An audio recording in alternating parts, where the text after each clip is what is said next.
Bonjour à tous, merci de regarder cette vidéo. Salut. Alors je vous présente mon ami Greg, on se connaît déjà depuis très longtemps. Au moins des dinosaures faciles. Au moins 17 ans. Ouais, facile. Au moins. 17 ans, facile. Alors déjà merci de regarder cette vidéo. Pourquoi cette vidéo? Parce qu'en fait je suis en visite donc chez mon ami Greg ici pendant quelques jours et je voulais en profiter pour vous présenter ces animaux parce qu'il possède donc notamment, qu'est-ce que tu possèdes exactement donc, Greg?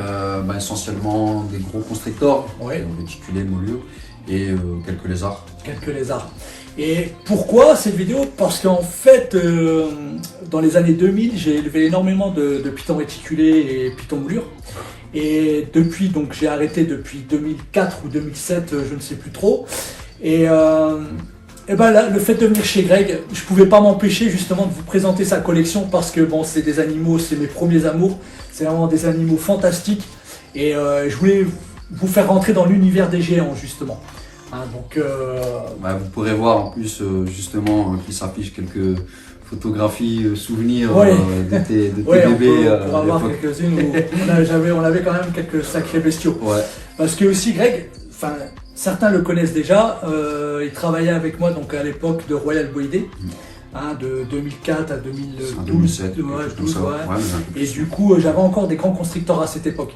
Et on est des amoureux, tout ce qui est anaconda, moulure, réticulé, c'est vraiment nos premiers amours, avant même les pitons régus, les panthérophyses, etc.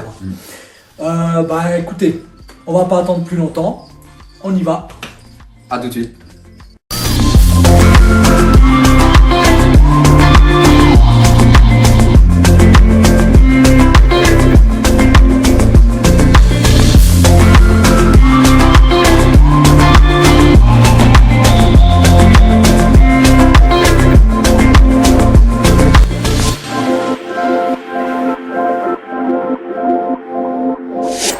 Ok Greg, donc tu vas nous présenter donc ton cheptel de grands constrictors.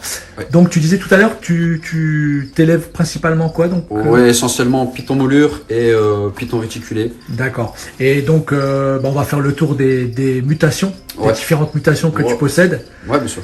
Et donc voilà. Par contre, tu auras peut-être quelque chose à préciser, je suppose. Ouais, bah oui, tout à fait.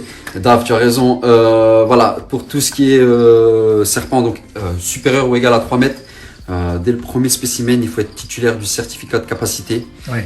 Et bien sûr, donc de l'AOE, l'autorisation d'ouverture et d'établissement de catégorie 1. Voilà, oui, c'est très important. Ouais, c'est clair, parce que bon, ça reste quand même des animaux potentiellement dangereux. Oui, tout à fait. Et ils grandissent et pèsent énormément lourd une fois adultes. Ça. Alors, vous pouvez voir que mes animaux donc, sont maintenus en terrarium moulé. Alors, bien évidemment, ce ne sont pas leurs terrariums définitifs. Tous ces voilà, c'est du provisoire. Une fois adultes, mes animaux seront destinés donc à un enclos, puisque voilà, ça devient donc des très gros animaux qui peuvent aller jusqu'à 5 voire 6 mètres et bien sûr sont très lourds. Ouais, c'est clair. Donc voilà, c'est notamment et donc là tu les maintiens donc en terrarium parce qu'ils sont, on va dire, en stade subadulte. Donc bébé, tu les maintenais en petit terrarium ou en rack? Alors au début ils étaient en rack et ensuite une fois qu'ils sont un peu plus poussés, je les place donc en petit terrarium et bien sûr évolutif en fonction de la croissance. Ouais, c'est clair. Ouais. Alors Greg, là on va commencer avec quoi là? Tu vas nous présenter donc déjà quelle espèce? Alors python réticulé. Ouais. Donc, ici je vais vous montrer. Magnifique. Ouais. Je vais vous montrer donc un mâle de mutation Co qui est très tendance en ce moment aux États-Unis.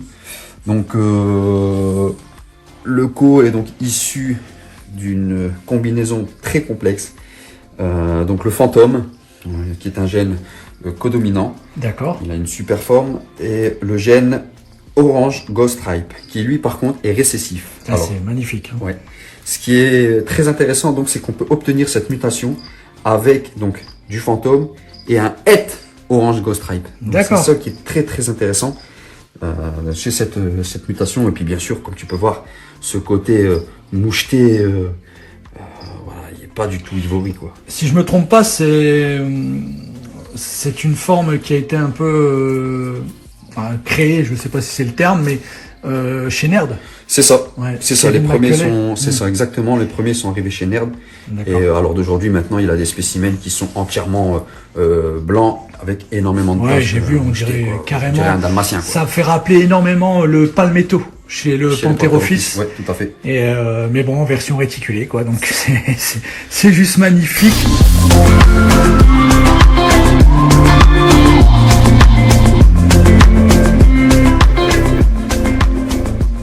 Voici une jeune femelle Pea Tiger qui prépare une mue. Il est préférable de ne pas manipuler un serpent en mue. Là, c'est uniquement pour vous la présenter. La forme Pi du python réticulé a été fixée par l'éleveur américain Bob Clark dans les années début 2000, grâce à un mâle importé dans les années 90 par l'éleveur américain également de Mike Wilbanks de Constrictor Unlimited.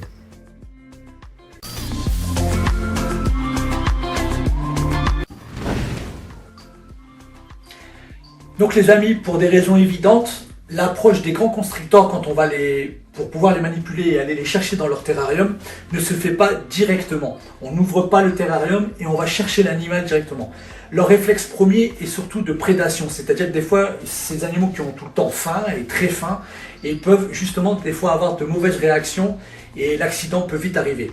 Alors pour cela, il suffit donc d'utiliser un crochet et d'aller tout doucement caresser l'animal ou même au niveau de sa tête, d'accord, pour lui prévenir que, en fait, il s'agit juste, attention, on va te manipuler et c'est pas pour manger.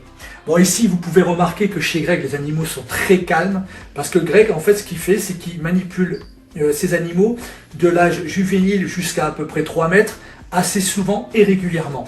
Cela lui permet donc d'avoir des animaux plus cool et qui tolèrent énormément les manipulations.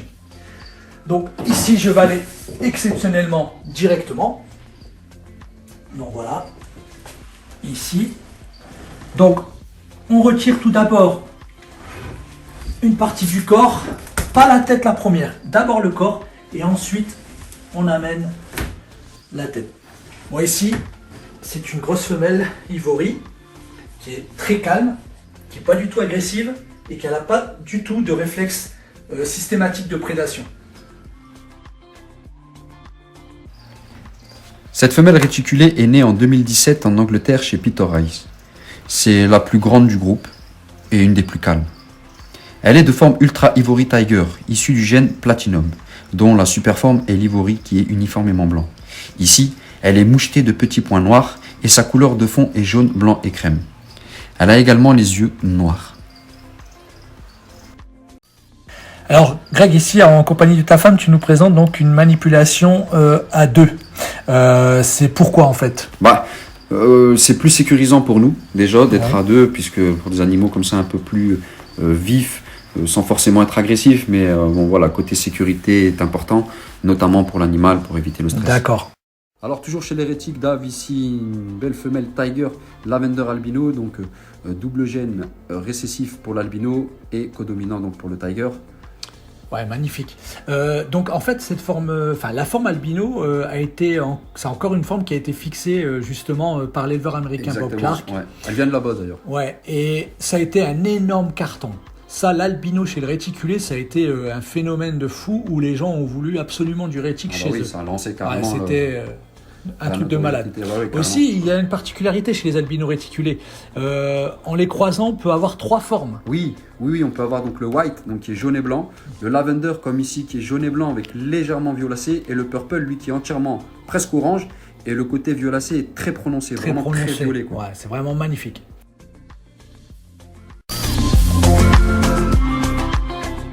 Donc là, Greg, si je me trompe pas, nous quittons donc l'espèce python réticulé pour passer au python moulure bivitatus. Ouais, donc, tout à fait. Ouais. Python bivitatus exactement. C'est ça. Et donc c'est quelle mutation, quelle forme? Alors ici c'est du Pearl Labyrinthe, donc le résultat de 2 gènes récessifs albino et labyrinthe, et la forme codominant hippo, donc qui donne ce contraste. Et donc la super forme hippo, c'est l'ivory. L'ivory, exactement. Que nous verrons par la suite. Donc là, Greg, donc toujours chez le Python Moulure, justement, on voyait avec le Pearl tout à l'heure. Ici, donc, c'est la super forme de la forme hippo, c'est ça? Exactement, voilà, donc l'ivory, qui lui n'est pas uniformément blanc, voilà, il est couleur jaune cassé par-dessus et blanc sur le ventre. D'accord. Et au niveau des yeux, c'est noir ou bleu alors? Non, lui ses yeux bleus, mais il se peut qu'on puisse avoir avec les yeux noirs. C'est une particularité, voilà, c'est au bonheur de la chance. C'est un peu un complexe leucistique du coup. Oui.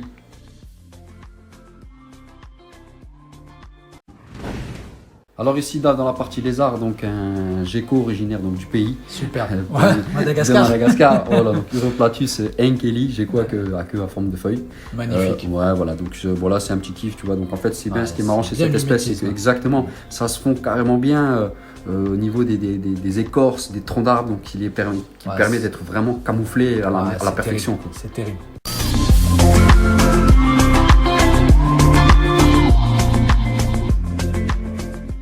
Alors à présent, Dave, un petit tour côté des varans. Donc là, ici, varan Panoptes.